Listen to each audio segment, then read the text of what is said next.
Daar is soveel mense wat deur soveel dinge gaan. En ek wil net vanoggend vir jou sê, jy kan nie die handdoek ingooi nie. En daar's mense wat sê, maar pastoor, jy weet nie hoe dit voel nie. Jy weet nie hoe dit voel om aan te gaan nie. Ek wil gou met jou deel. So, 'n paar jaar terug, 2022, is ek gediagnoseer met cervical cancer. En het was 'n moeilike pad, julle, operasies, dit was net aan die einde van COVID, deur al hierdie operasies gegaan, en hulle het vir my gesê, as jy hierdie operasies het, dan gaan die kanker heeltemal weg wees, en ja. Ek het die operasies gedoen, die een operasie het hulle my nierpyp baie seer gemaak, en ek moes 'n stent kry, en ek moes 'n maand later teruggaan, ek het in vreeslike ongerief geleef. 'N maand later het hulle dit uitgehaal, die een operasie het ek vir 'n week huis toe gekom met 'n kateter. En ja, net om daarna vir my te sê, nee, okay, maar nou gaan ons chemo en radiation doen. En it was horrible, okay. Ek het letterlik gevoel hoe daai behandeling my doodmaak.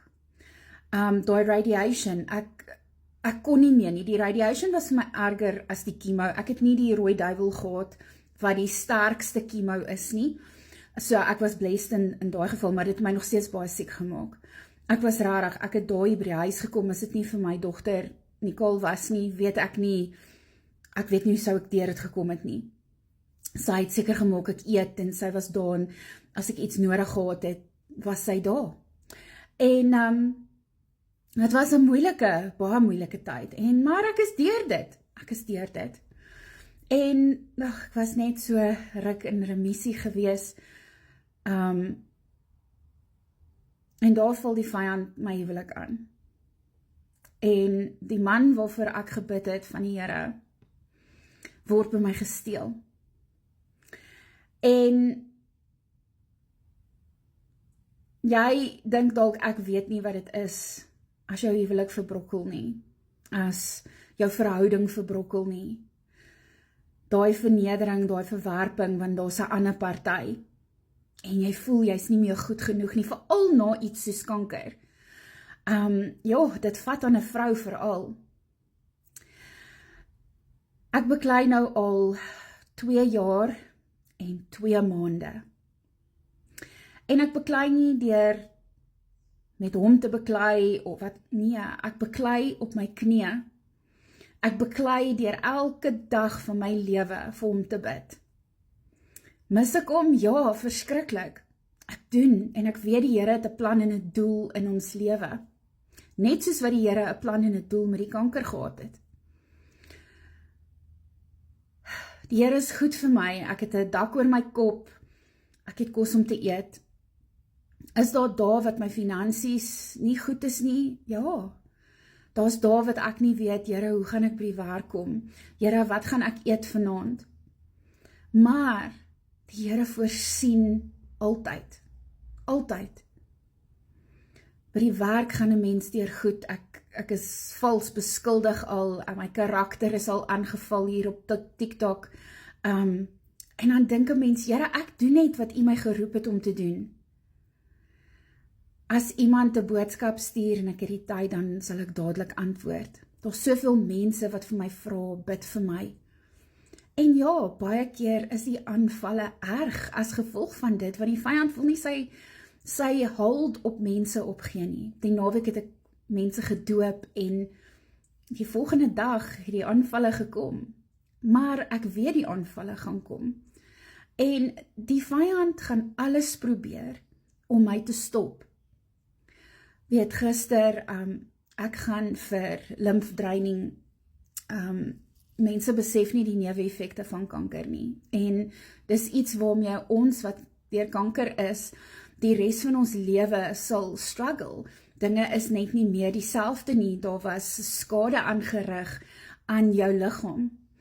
En ek gaan vir die behandeling gister, en dis by 'n wonderlike vroukie, Molien, sy is 'n stolic healer, en julle, daai vrou het my lewe verander.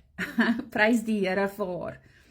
En ek kom by die huis, julle, maar ek is siek. en ek is in pyn, en ek lê net hier en ek dink, Here, alles wat ek al deur is, net in die afgelope 4 jaar, hoe is dit regverdig? Maar die saak is dat lewe is nie regverdig nie. Bad things happen to good people. Die vyand weet wat se roeping daar op jou lewe is. Die vyand weet dat jou huwelik gaan ander huwelike red. Die vyand weet hy moet jou probeer stop, maar ek wil vir jou sê vanoggend, hy dink hy weet alles, maar God het 'n plan. En die Bybel sê vir ons, dat die planne wat die vyand teen ons maak, wat it was meant for evil, the Lord will turn around for good. So, ek het kanker gekry, maar God het dit omgedraai, ek is genees, en vandag kan ek het 'n amazing cancer warrior group met 'n klomp mensies wat intensief elke dag vir mekaar bid. Ek kan sê, ek weet waardeur jy gaan. Ek kan vir mense sê wat in remissie is, ek verstaan, want niemand praat ooit oor die lewe na kanker nie. Niemand vertel jou van die emosionele tol wat dit op jou vat. Elke keer al stamp jy jou toe en dan dink jy, is dit kanker. En is nie dat ons negatief spreek nie, dit is die trauma. Kanker veroorsaak trauma. Weet julle hoeveel vrouens reik uit na my toe en sê vir my, my man het my gelos vir iemand anders, oor ek kanker het. En julle, dis devastating, maar ek kan gaan, en ek kan sê, ek weet waardeur jy gaan. Daar's soveel mense wat uitreik, wat sê, ek weet nie hoe om hierdeur te kom nie. En die Here het my situasie gebruik, om jou te kan help. Die aanvalle in my verhouding, in my huwelik, ek kan kom en ek sê, ek weet hoe dit voel. Ek weet hoe dit voel as jy sosiale media oopmaak en jy sien jou man saam met 'n ander persoon, jou gesin kuier te lekker saam met daai persoon en hulle is gelukkig en. Maar ek weet, God het vir my 'n belofte gegee en gesê, Brenda, I will restore. En ja, party mense kan dink ek is mal, want ek staan al 2 jaar en 2 maande vir my man, en ek bid nog steeds vir hom. Ek het nog nooit 'n lelike woord van hom gesê nie, want hy's 'n goeie man. Jy moet alles in liefde doen. Die Here het met my gepraat, vir my gesê, dit is hoe jy beklei. En dis wat ek doen, in gebed. Raak 'n mens kwaad? Ja. Raak 'n mens moedeloos? Ja. Raak jy vernederd? Ja. Maar ek kan vir jou een ding sê, die liefde in my hart wat ek vir my man het, is net daar gesit deur God. And I know the Lord will bring restoration. En deur hierdie proses kan ek jou help om vir jou huwelik te beklei, want ek weet hoe dit voel. Ons praat nie eers van die finansies en al sulke goed nie. Ek kan terugkyk na my lewe en ek kan sien dat al die aanvalle wat die vyand gebruik het, wat hy probeer het om my te vernietig, om my lewe te vernietig, om my ministry te vernietig, het God omgedraai. En al hierdie goed wat die vyand probeer het om my te vernietig, kan ek nou kom en ek kan ander mense help. So, hy verloor, want hoe meer hy probeer, hoe meer gebruik die Here my. En my boetie, my sussie, dis dieselfde met jou. So ek wil vanoggend vir jou sê, moenie luister na die vyand nie. Jy kan nie die handdoek ingooi nie. Alles waardeur jy nou gaan Vader omdraai vir die goeie.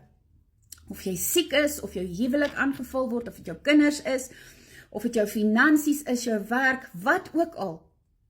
Laat God toe om te werk. Haal jou hande van die situasie af, laat God werk. Ek weet dit seer, ek weet jy's moeg, ek weet jy's moedeloos, maar vertrou in God, want op die ou einde van die dag gaan hy die situasie omdraai. Julle weet wat ek altyd sê, don't give up, don't give in, because our God is always, not sometimes, always, hy slaap nie, hy's altyd besig om te werk, en net omdat jy nie kan sien waarom hy besig is nie, sê dit nie, hy is nie besig nie, he's busy working behind the scenes. Mag jy 'n wonderlike geseënde dag hê. Shalom.